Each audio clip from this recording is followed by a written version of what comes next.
Social media management is notorious for being high pressure, competitive, and changing literally every day, which is why it isn't surprising that most social media managers get burned out within the first 2 years. So how do you keep going? How do you stay up with the latest updates, protect your mental health, and build a successful social media management business that supports your lifestyle goals? Whether that's working from home with your kiddos or jet setting around the world, that's what this show is all about.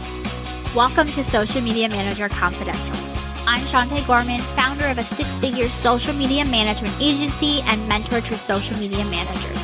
And I'm here to dish on the ins and outs of the social media management world without any of the gatekeeping that can come along with it. You'll learn, you'll laugh, and you'll leave each episode inspired. Let's dive into today's episode.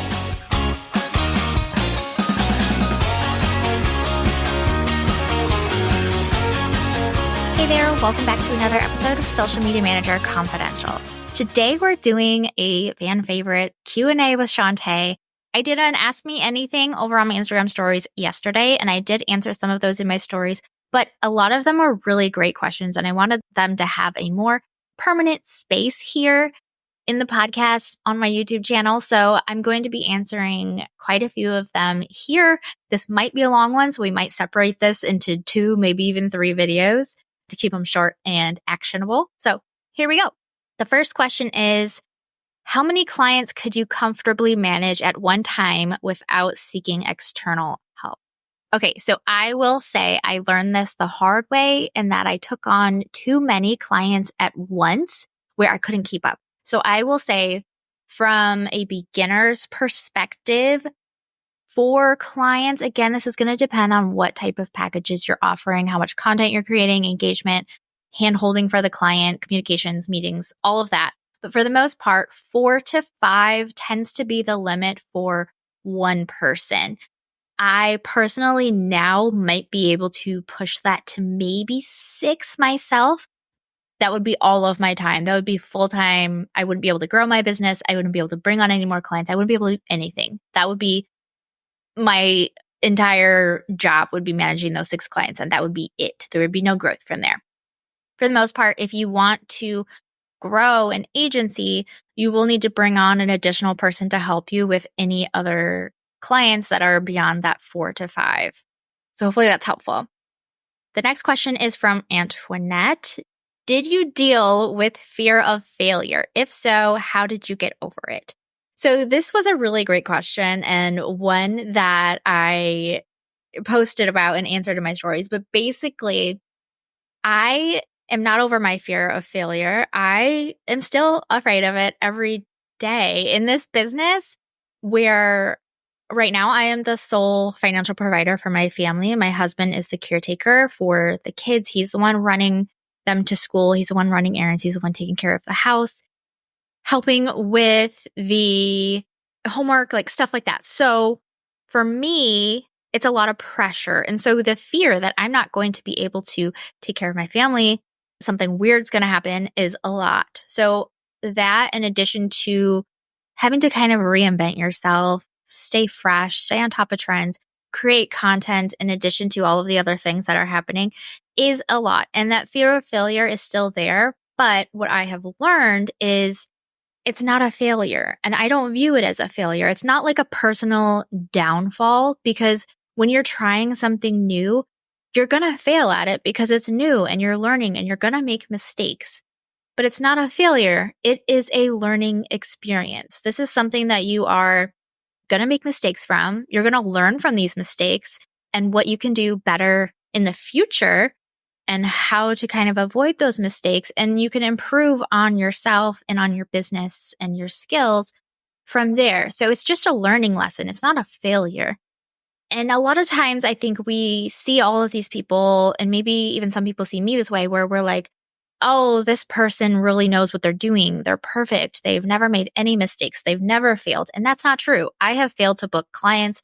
I have failed to hire the right team members. I have failed to deliver to client expectations. Like, I have failed so many times. But the thing is that the people who you see, towards the top of the industry, who you see a lot, who you really admire, it's not that they're perfect. It's that they are resilient. They have failed time and time again, but they haven't let that stop them. They haven't quit. They use it as a learning experience to improve themselves and their business and whatever it is that they're doing to move forward and propel themselves even higher. So that was my long-winded answer of you're going to fail, but it's how you handle that failure is what really sets you apart.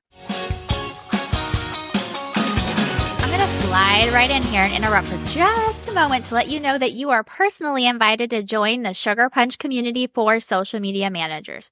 Inside this community, social media managers like you come together to meet and support one another, get answers to burning questions, and build a thriving social media management business. It's 100% free, plus you'll get access to exclusive trainings and resources, be invited to special events, participate in fun challenges, get added to our social media manager directory, and more. Create your free account by going to community.sugarpunchmarketing.com. I'll link it in the show notes for you. See you inside. Now back to today's episode. Okay, the next question is from Anna Maria. What's the best format or way to display your results and strategies or plans to clients? So I like to do this in a Canva doc where it's like a presentation, essentially, where you're walking them through each step of how you develop your strategy for them. And I like to cover their goals, KPIs, and objectives, a audit on their current account and what's working and their current content and what isn't. And then I also like to do little mini audits on their competitors that they've provided me or accounts that they really like. So we can kind of pick and choose of what's working well in this space, what's something new that we can try, where's an opportunity there, and what's not working well overall. From here, we can then create strategy. And so then I present, okay, here's my thoughts on the strategy. Here's the types of posts we're going to be doing. And then I get even more detailed into here's what we'll say in those posts. Here's the hook. Here's the goals. Here's what the call to actions are. Here's how it's going to look. And then we'll move into the profile. Are we changing the profile? Are we updating the bio? Are we doing anything with story highlights? All of that, as well as if there's an engagement strategy, inbound, outbound, and then what our next steps are as far as like an action plan of here's the dates of when you can expect this to happen and this to happen and this to happen. So I have a template in my template shop for this. It is the strategy presentation pack. And there's also a bundle if you want the audit and like stuff like that. It's all together. It'll be linked down below. But that's what I use and what I recommend using. Okay, another question.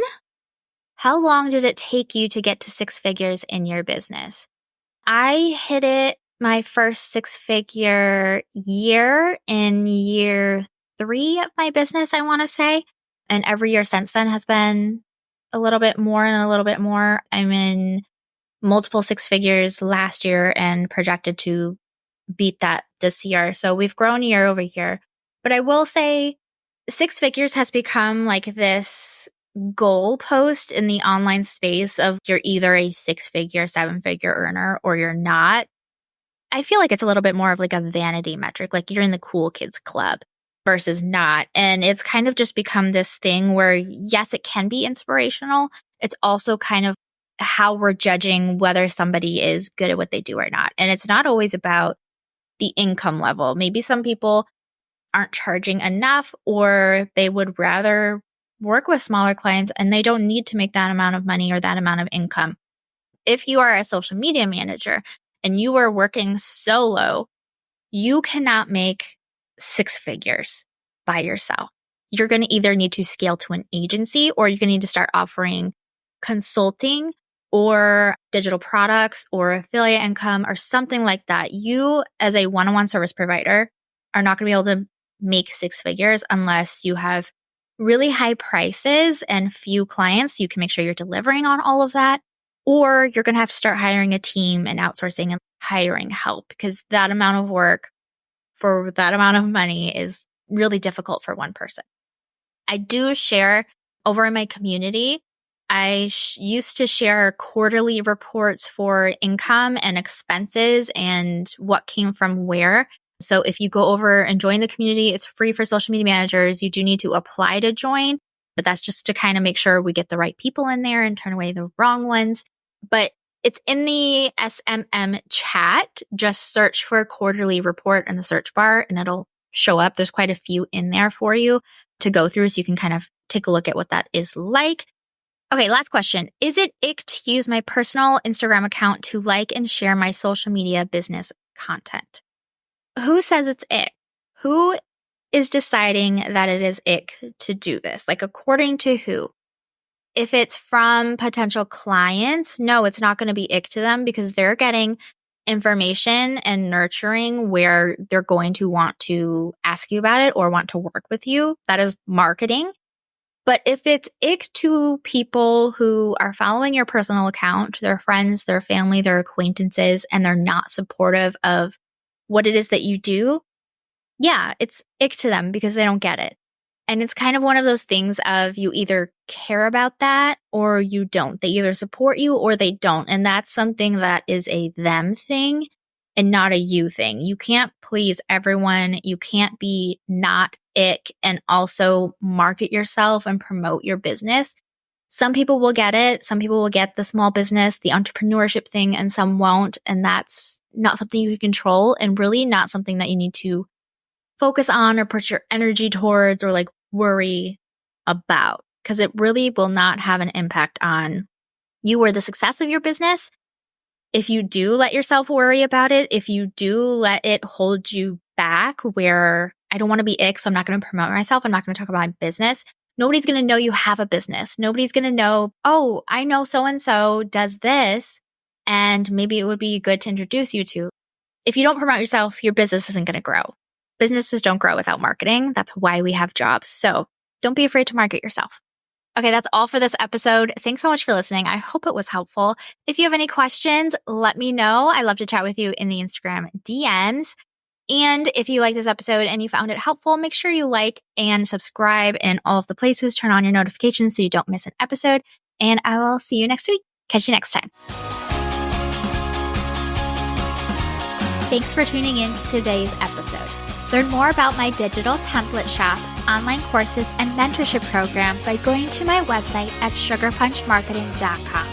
And while you're there, make sure you join my safe, supportive community created exclusively for social media managers. It's 100% free to join and packed with really amazing resources, trainings, and people. See you next time.